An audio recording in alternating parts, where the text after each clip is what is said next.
In managing the selection process, there's been a traditional, straightforward approach, something that we call the classic trio. The classic trio consists of an application form or CV,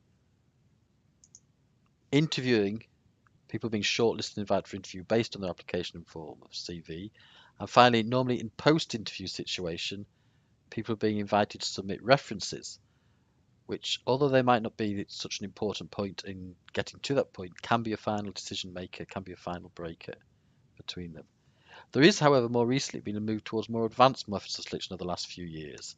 And now we see things such as aptitude tests, which may measure your ability to think or act in a certain way that is suitable to the type of job you're going.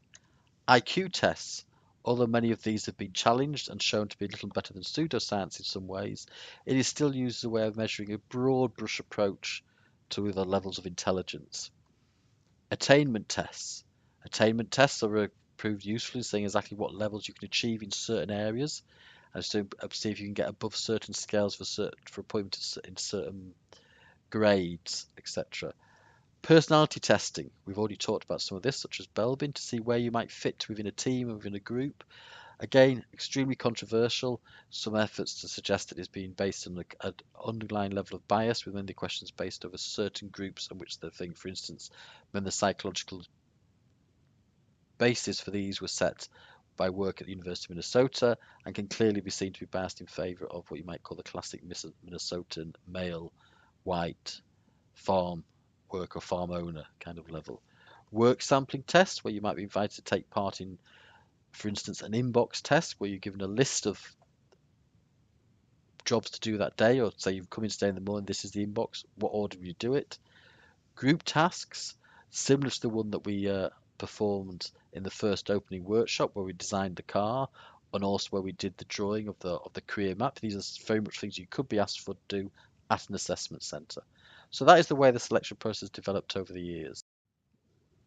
However, alongside this, of course, we need to set certain selection criteria.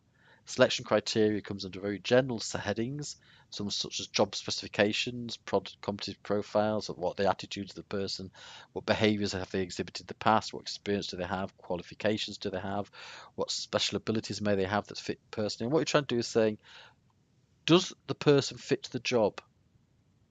But it can be more than that. And this is one of the things I stressed originally about the idea of don't always try and show yourself as a charismatic leader if coming for teamwork, because the team you're being recruited to may already have someone who fulfills that role, for one of the many different roles that are available inside a team. Therefore, trying to see, will you fit within the team? Will you function with the team? Think of your CV like you might with a dating app or a Tinder dating app. Is this something that would, pressure, would you want to meet this person? Would you want to spend time with them? And also, of course, do you fit with the organisation? I mean, there might be questions you say, are you money oriented? If you say, I'm not interested in money, that might be good for, say, working in the NHS or working in a caring profession, or even for working, say, some of the areas which might do with marketing, human resources. Let's say, are you more interested in people? Are you more interested in being creative?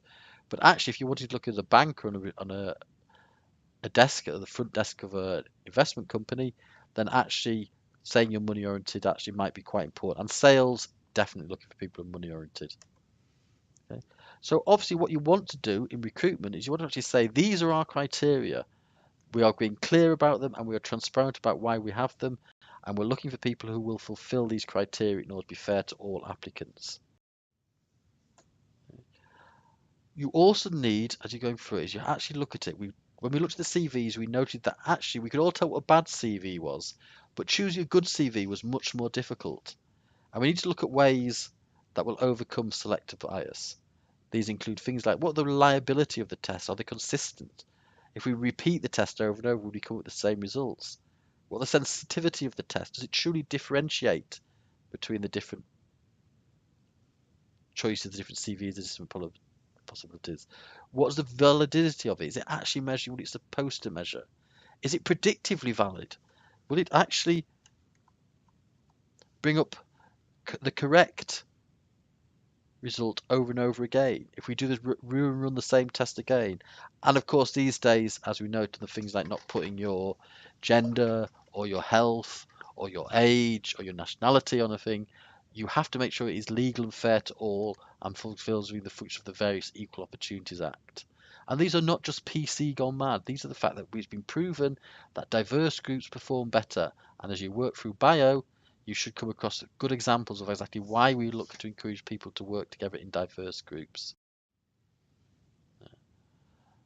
But while we're doing this process, we must understand that we're setting a number of tests, but there are severe problems with many of these tests.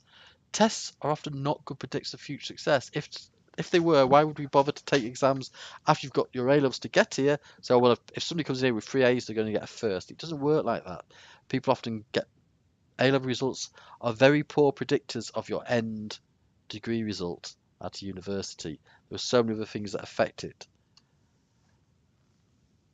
We spend a lot of money recruiting, and it can be very time consuming. It's often argued that, in fact, what people should do is simply weed out all the CVs that are irrelevant and don't have the minimum requirements, and then just randomly pick between the others.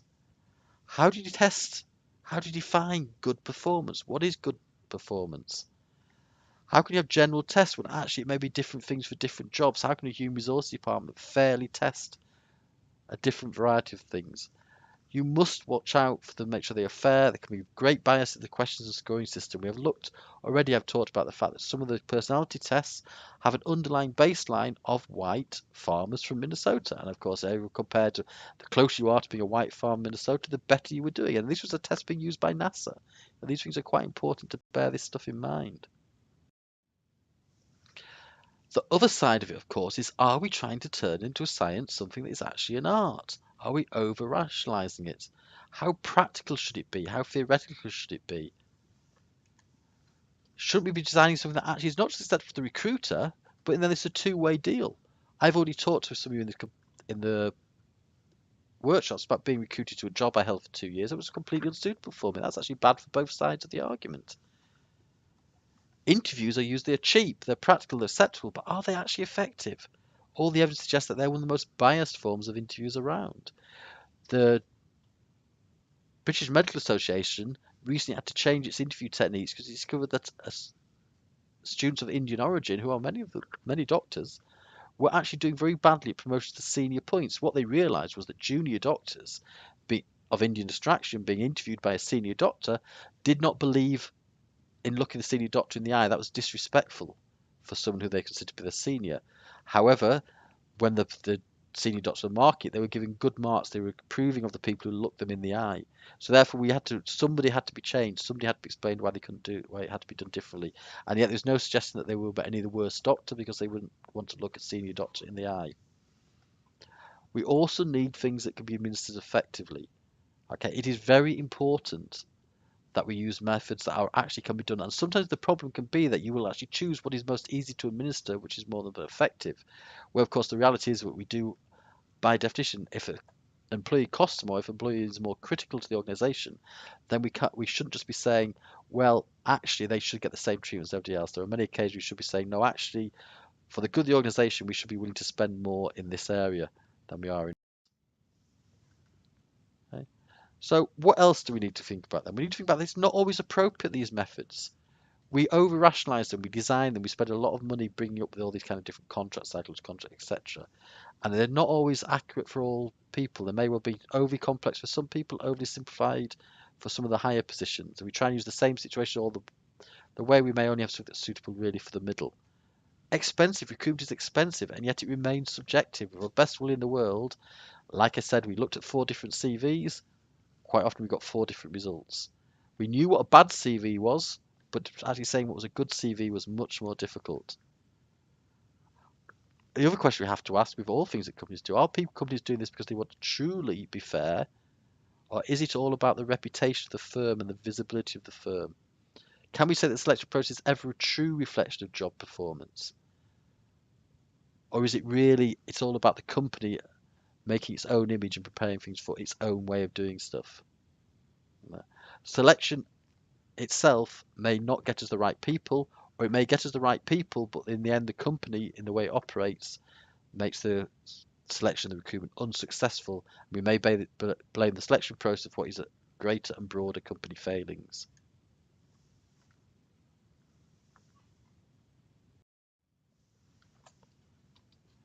So we'll look at this, and we have to ask ourselves, are we using methods, traditional methods, that are actually stifling the creativity and the flexibility, the innovation of people. We may be asking them to come through in a manner that seems fair, but actually they don't allow people left field. They don't allow people who are actually coming with different ideas. We just say, oh, come for an interview, you come wear a suit, use a CV that's laid out on two sides using certain fonts. Whereas in fact, we might actually be really wanting to attract people who push back against the system. We may need, every company needs the rebels in the system, the people who challenge the status quo, things to put fit. How do we go on for that?